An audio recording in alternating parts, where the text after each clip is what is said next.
তো আজকে আলোচনা করব যাদবপুর বিশ্ববিদ্যালয়ে already form fill up start হয়ে গেছে প্রিপেডে, তো তোমরা ফর্ম ফিল আপ করতে পারো। আর তার সাথে বলবো যে বিশ্বভারতী অলরেডি স্টার্ট হয়ে গেছে, তোমরা ওটাও ফর্ম ফিল আপ করতে পারো। মিনিমাম 2 থেকে 3টি ফর্ম ফিল আপ করবে, এটা তোমাদের জন্য ভালোর জন্য বলে রাখছি। আর তোমরা সবসময় ওই ইউনিভার্সিটির ওয়েবসাইটটায় দেখে নেবে যে কবে যে টেস্ট হচ্ছে, তো টেস্টের দিনগুলোতে তোমাদের মানে উপস্থিত থাকতে হবে। তার সাথে তোমাদের যেটা করতে হবে সেটা কিন্তু তোমরা যে ফর্ম ফিল আপ করছো, ফর্ম ফিল আপের প্রিন্ট আউট মিনিমাম 2টো রাখবে।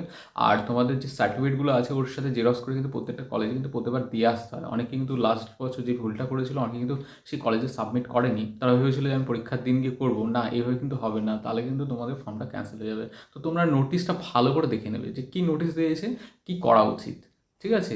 আর চলো আমরা তাহলে ফর্ম ফিল আপ দেখে নিই যে কী কী ক্রাইটেরিয়া আছে। তোমরা এটা দেখে নেওয়া হচ্ছে Jadavpur university bachelor of physical education যে কোর্স হচ্ছে 24-25, অর্থাৎ 24-25 এবং 26 পর্যন্ত বছরের কোর্স। এখানে দেখে নাও এই যে দিয়েছে যে 2 বছরের কোর্স দিয়েছে এবং ক্লাস কখন স্টার্ট হচ্ছে এবং কখন ব্রেক দিয়েছে সমস্ত কিছু। তো ক্রাইটেরিয়া যেটা রয়েছে, কন্ডিশন যেটা হচ্ছে কি, bachelor degree in any discipline. যদি তোমার ফিজিক্যাল এডুকেশন সাবজেক্ট না থাকে, ইলেকটিভ বা কম্পালসারি যদি না থাকে গ্র্যাজুয়েশনে, তাহলে তোমাকে অন্য সাবজেক্ট থাকলেও তোমরা অ্যাপ্লাই করতে পারবে। তাতে 50% মার্কস লাগবে এবং তার সাথে একটা সার্টিফিকেট লাগবে কোর্সের, যে college, inter college, inter district বা স্কুলের যে কোনো সার্টিফিকেট হলেই হবে, জোনাল হোক, যে কোনো সার্টিফিকেট হলে তোমরা অ্যাপ্লাই করতে পারো। যদি ফিজিক্যাল এডুকেশন সাবজেক্ট থাকে তোমাদের, তাহলে তোমাদের কী করতে হবে, তোমাদের একটা 40% মার্কস হলেই হয়ে যাবে। ফিজিক্যাল এডুকেশন সাবজেক্ট থাকতে হবে, গ্র্যাজুয়েশনে ইলেকট্রিক সাবজেক্ট, তাহলে 40% মার্কস হলে হয়ে যাবে। এবং বিপিই যারা কোর্স করেছো, যে তোমরা জানো এইচএসের পর বিপিই কোর্স করে, তাহলেও তারাও কিন্তু অ্যাপ্লাই করতে পারবে। নেক্সট যেটা রয়েছে এসটি, এসসি, ওবিসি ক্যাটাগরি, তোমাদের জন্য সাবসিডি রয়েছে। এবার রয়েছে সিলেকশন প্রসিডিউর। দেখো প্র্যাকটিক্যাল রয়েছে 3টে ফিটনেস টেস্ট হবে। তো আমার ভিডিও আছে, তোমরা একবার দেখে নিও যে ফিটনেস টেস্টগুলো কীভাবে হচ্ছে আগের বছরের। তো 50 মিটার রান আছে, স্ট্যান্ডিং ব্রড জাম্প আছে এবং 4x10 ইয়ার যেটা আছে শাটল রান আছে। তাতে কত, 3টেতে 3x10 অর্থাৎ 30 মার্কস আছে, প্রত্যেকটাতে 10-10 করে আছে। স্পোর্টস যদি তোমার স্পোর্টসের এনি সার্টিফিকেট থাকে, তাহলে তুমি 10 মার্কস পাবে একটা গেমসের জন্যে। বা যাই হোক, তোমার যদি স্পোর্টসের গেমসের যদি কোনো সার্টিফিকেট থাকে দেখে নাও। এখানে অ্যাথলেটিক যদি হতে পারে, football, basketball, volleyball, yoga, kabaddi, kho kho, যা খুশি হোক। Theory exam for final selection. এখানে কোশ্চেন হচ্ছে এমসিকিউ, তোমরা একবার দেখে নেবে। এমসিকিউর প্রচুর কোশ্চেন আছে, ডিটেলসের কোশ্চেন আছে, ব্রিফ অ্যান্সার টাইপ কোশ্চেন সেটাও আছে, শর্ট নোট টাইপ কোশ্চেন সেটাও আছে। তাহলে 50 মার্কসের এটা হচ্ছে কি এক্সাম হচ্ছে রিটেন।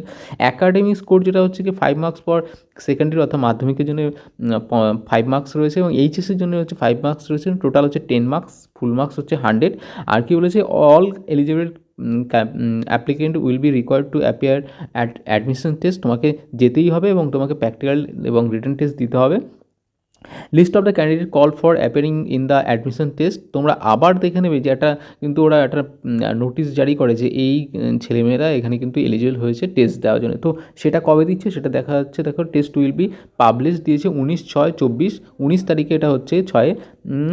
তারপরে অ্যাডমিশন টেস্ট দিয়েছে practical and written is likely to be held on, কী বলেছে, 6 AM বলেছে 26 তারিখ, 27 তারিখ এবং 28 তারিখ। আর Jadavpur university playground candidate should require about schedule for the admission test. তোমরা ওই তারিখে যাবে। ইউনিভার্সিটির ওয়েবসাইট হচ্ছে গিয়ে 16/9/24 যেটা আছে। হ্যাঁ, he or she must produce fitness certificate for a registration medical, এটা বলে দিয়েছে, তোমরা একবার দেখে নেবে ভালো করে, আমি ডেটা ডিটেলস বললাম না।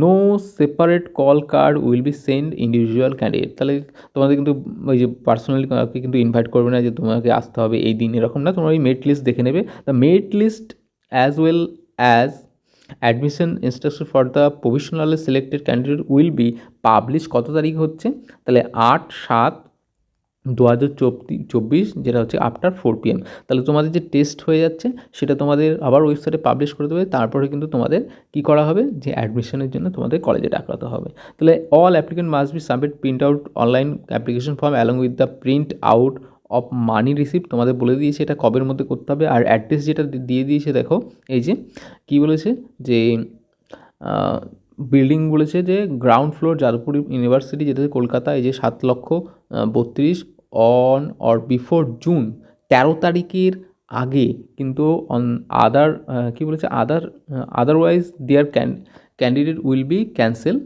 সো 13 তারিখের মধ্যে তোমাদের কিন্তু ওখানে গিয়ে সাবমিট করে আসতে হবে। এগুলো দিয়ে দিয়েছে, তোমরা একবার দেখে নেবে। তো তোমরা দেখে নাও, এটা হচ্ছে যাদবপুর ইউনিভার্সিটি। আর ইউনিভার্সিটি এই নিচে আসবে।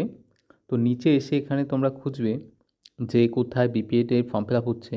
তো তোমরা এখানে অপশানে পেয়ে যাবে, আমি লিঙ্ক দিয়ে দেবো, তোমরা ডাইরেক্ট লিঙ্কে তোমরা ফর্ম ফিল আপ করবে।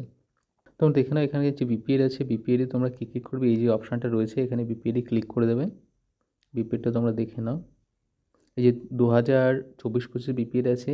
তোমরা প্রথমে এখানে দেখে যাও যে last date of online submission যেটা দিয়েছে 10 তারিখ 10/6, আর last date for submission admission test fees যেটা দিয়েছে 11 তারিখ, এবং ফর এনি হেল্পের জন্য এখানে এই নাম্বারে তোমরা কন্ট্যাক্ট করবে। আর last date for submission print out online application form along with the print out of money receipt যেটা আছে সেটা। তোমরা একটা কাজ করবে, যে ফর্ম ফিল আপ করছো তার সাথে যে মানির জন্য ফিজ পে করছো সেটার প্রিন্ট আউট করে এবং সমস্ত ডকুমেন্ট বলেছে এখানে সেলফ অ্যাটাস্টেড করে, এই যে অ্যাড্রেস আছে 13 তারিখের আগে কিন্তু বা 13 তারিখের মধ্যে কিন্তু এখানে গিয়ে সাবমিট করবে, বা তোমরা বাই পোস্টে কিন্তু পাঠাতে পারো। তাহলে স্পিড পোস্ট লাগবে, আর না গেলে কিন্তু তোমাদের পুরো দায়িত্ব। কি বলেছে এখানে, কি লাগছে দেখো, এখানে দিয়েছে secretary faculty council of arts, UGC arts building, হ্যাঁ, এটা দিয়েছে যে ground floor Jadavpur university Kolkata, এই যে দিয়েছে 700032, আর এর মধ্যে এবার হচ্ছে click to here pay the admission test fees, এখানে টেস্ট ফিস দিতে হবে, যে কত টাকা নিচ্ছে তোমরা আগে দেখে নেবে। ক্রাইটেরিয়া কী কী আছে সেটা দেখে নেবে, তবে ইম্পর্টেন্স ডেট যেগুলো আছে সেগুলো দেখে নেবে, আর তার সাথে দেখে নেবে এখানে হাউ টু অ্যাপ্লাই, এটা ক্লিক করে দেখে নেবে। তোমরা যারা নতুন করছো অ্যাপ্লাই, তারা কিন্তু ক্লিক ফর হেয়ার যে এখানে দিয়েছে অনলাইন রেজিস্ট্রেশন, তোমরা রেজিস্ট্রেশন এখানে ক্লিক করবে, আর যদি রেজিস্ট্রেশন হয়েছে তোমরা লগ ইন করবে। তো আমরা এখানে ক্লিক করে দিলাম। ক্লিক করার পর এখানে দিয়ে দিচ্ছে পার্সোনাল ইনফরমেশন দিয়ে দিয়েছি, এখানে দেখো সারনেম, তোমার টাইটেল যেটা আছে দেবে, ফার্স্ট নেম এবং মিডল নেম যদি থাকে দিয়ে দেবে, অ্যাড্রেস দিয়ে দেবে, পার্মানেন্ট অ্যাড্রেস, ফোন নাম্বার যদি আরেকটা থাকে সেটাও দিয়ে দেবে, পার্মানেন্ট অ্যাড্রেস, এবং এখানে দিয়ে কী দিয়েছে জেন্ডার তোমার মেল ফিমেল যেটা হোক দিয়ে দেবে, গার্ডিয়ান্স নেম যেটা আছে, রিলেশন উইথ গার্ডিয়ান্স মানে তোমার সাথে প্যারেন্টসের কী সম্পর্ক, ফাদার মাদার, তো ডেট অফ বার্থ দিয়ে দেবে, প্লেস অফ বার্থ প্লেসগুলো দিয়ে দেবে। এবার যদি বলেছে যে ফাদার কী করে, এগুলো ফর্ম ফিল আপটা তোমরা পারবে, খুব সোজা দিয়েছেন, ডিস্ট্রিক্ট কোনটা আছে, ন্যাশনালিটি, তারপর হচ্ছে state, do you have smartphone or internet facility, yes no এটা দিয়ে দেবে, Aadhaar number, registration of graduation, যদি গ্র্যাজুয়েশনে যেই ইউনিভার্সিটি করেছে ওখানে দেখবে রেজিস্ট্রেশন নাম্বার সেটা দেখে নেবে, এবং ক্যাটাগরি যেটা আছে সেটা দিয়ে দেবে, ইমেল অ্যাড্রেস দেবে। এরপর যেটা আছে মাধ্যমিক, এইচএস এবং বিএ বিএসসি যদি তোমাদের থাকে তো সেইটা তোমরা কিন্তু অ্যাপ্লাই করবে। তারপরে নেম অফ দ্য স্কুল দেবে, ইউনিভার্সিটি দেবে, তারপরে হচ্ছে কম্বিনেশন সাবজেক্ট এগুলো আছে, টোটাল কত মার্কস পেয়েছো বা মার্কস অবটেইন কতগুলো আছে, পার্সেন্টেজ, ইয়ার অফ পাসিং, এগুলো খুবই সোজা তোমরা করে ফেলবে। তারপরে কি বলেছে, whether the applicative is student of the university, তোমরা কি এই কলেজের ইউনিভার্সিটির স্টুডেন্ট, যদি ইয়েস হয় তাহলে ইয়েস করবে, না হলে নো করে দেবে। যদি ইয়েস হয় তাহলে রেজিস্ট্রেশন নাম্বার, ইয়ার, তারপরে ডিপার্টমেন্ট, কোর্স, স্টাডি ডিটেলসে তোমরা এখানে ফর্ম ফিল আপ করবে, ঠিক আছে। Do you have any post certificate, yes থাকলে ইয়েস করবে, না হলে নো করবে। Name of the sports games যেটা থাকে, ইয়েস হলে তোমরা এখন পুরো ডিটেলসে ফর্ম ফিল আপ করবে।